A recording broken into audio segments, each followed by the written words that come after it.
Samajwadi party के वरिष्ठ नेता मोहम्मद आजम खान को राज्य मंत्री जेपी राठौर की नसीहत। कहा, आजम खान अपनी जुबान पर लगाम लगाएं।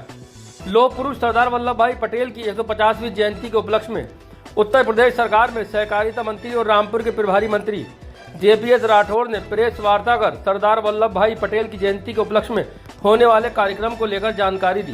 कहा, 31 अक्टूबर से 6 दिसंबर तक रामपुर में अलग अलग कार्यक्रमों का आयोजन किया जाएगा।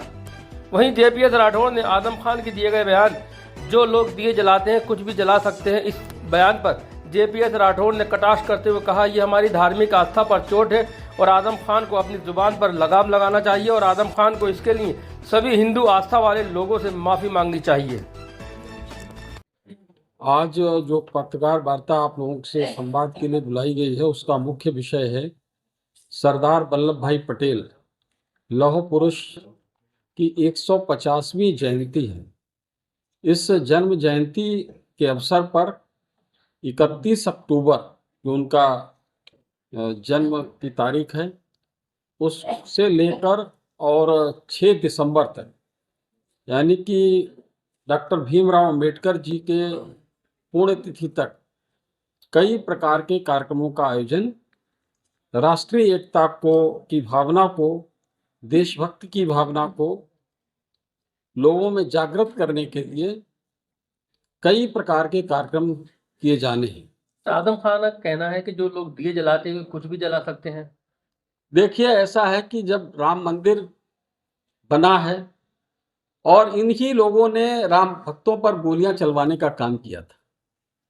अब जब राम मंदिर मर्यादा पुरुषोत्तम प्रभु श्री राम का गगनचुंबी इमारत वाला भव्य दिव्य मंदिर बन गया है और वहां पर जब दिए जलते हैं तो इनके दिल जलते हैं, तो इसलिए ये कुछ भी अनाप शनाप बोलते हैं।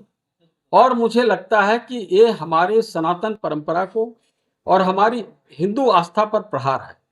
हमने तो कभी नहीं कहा कि आप अपने धार्मिक आयोजन किस प्रकार से करते हैं, हमने कभी उस पर चोट करने का काम नहीं किया। आज उनकी इतनी हिम्मत और जरूरत हो गई है कि हमारी धार्मिक आस्था के विषयों पर भी वो चोट कर रहे हैं, प्रहार कर रहे हैं। उनको अपने जुबान पर लगाम लगाना चाहिए और सही बात कहनी चाहिए। इस तरीके की बात करके मुझे लगता है कि कोई समाज में एकता का संदेश नहीं जा सकता। ये उनकी बात बिल्कुल गलत है और मैं आजम खान जी से कहता हूं कि वो सभी हिंदू आस्था वाले व्यक्तियों से माफी मांगे। आजम खान का कहना है कि बरेली हिंसा अगर प्रशासन और सरकार चाहती तो बातचीत से भी मसला हल हो सकता। वो तो जेल में थे उस समय, उनको शायद पता नहीं होगा, लेकिन मुझे पता है, मैं वहां का भी प्रभारी मंत्री हूं। बातचीत करने का सिलसिला अंत समय तक चलता रहा।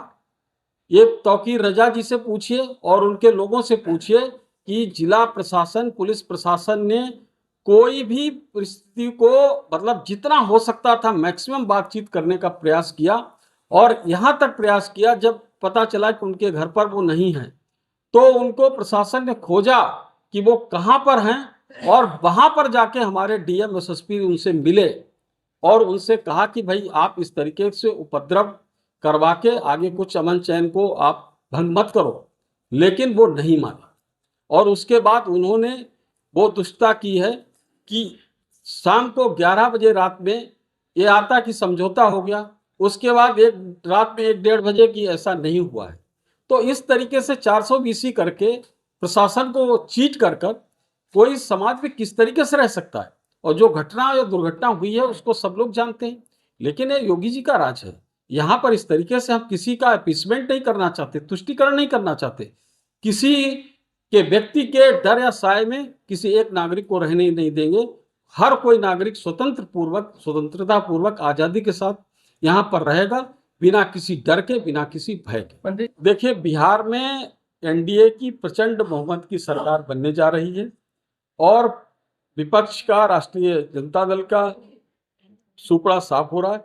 जिस तरीके से उन्होंने जंगल राज बिहार में दिया है, बिहार का विकास अवरुद्ध हो गया था, बिहार एक बीमारू राज्य बनकर रह गया था।